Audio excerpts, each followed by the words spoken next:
د امریکا د دفاع وزیر مارکس پروای چې په افغانستان کې قوماندانانو ته لارښوونه کړې چې په 10 ورځو کې د سفیرو د ایستلو بهیر پیل کړي. ښاغلي اسپر په پنټاګان کې خبر اعلان ته وویل چې د توافقنامې له مخې به د 14,000 سرتیرو شمېر 8,600 ته راکته شي. د اسپر په وینا په افغانستان کې سولې ته رسیدلو لاره اوږده او له ستونزو ډکه ده. په افغانستان کې د سیاسي حل لارې او د جګړې د پای ته رسولو لپاره دا لومړنی مهم ګام دی. لکه څنګه چې ما خپلو افغان متحدینو ته دا تکرار کړه، دا هوکړه د شرایطو په اساس ده. د شرایطو په اساس هوکړه ده. موږ له نږدې د طالبانو کړنې څارو چې دوی څنګه خپل ژمنې عملي کوي. د امریکا متحده ایالاتونو د وسلوال ځواکونو لوی درستیز جنرال مارک میلی وایي په افغانستان کې یوازې طالبان یوه ډله نه ده بلکې ګڼې نورې تروریستي ډلې هم فعالیت کوي. ټول دا فکر کوي چې په افغانستان کې به د تاوتریخوالي په کمیدو کې مطلق کموالی راشي چې ممکن رامنځته نشي، ممکن د صفر کچې ته ونه رسیږي. دا یو مهم ګام دی چې د بین الافغاني خبرو لامل ګرځي او سولې ته زمینه برابر کړي.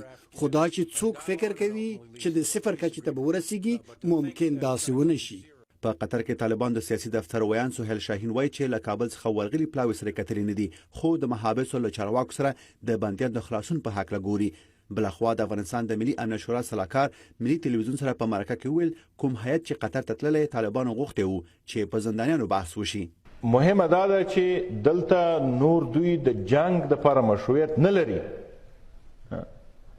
اوس چې منی کني منی ختمه ده د دې خبره که د دې نه وروسته هر افغان چې ووژلو دا د قدرت جنگ دی.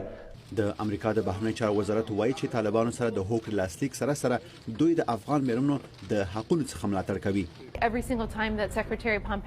هر ځل چې طالبانو سره د سولې د هوکړې په اړه خبرې شوې دي، د بهرنیو چارو وزیر مایک پامپیو د ښځو د حقونو په اړه خبرې کړې دي او ویلي دي چې طالبان باید افغان حکومت سره کینی، د ښځو او د مدني ټولنې له اساسو سره خبرې وکړي او یقین ترلاسه کړي چې په بین الافغاني مذاکراتو کې د ټولو غږ اوریدل شوی دی.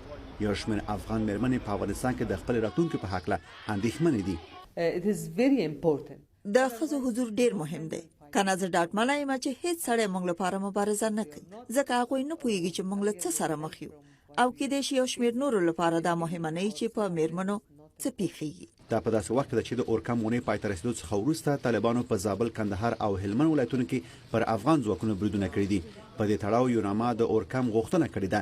دوی وایي چې اورکم کولی شي د افغانانو ترمنځ د خبرو پیل ته زمینه برابر کړي چې د تلپاتې اوربند او دوامدار سیاسي جوړجاړي لامل شي.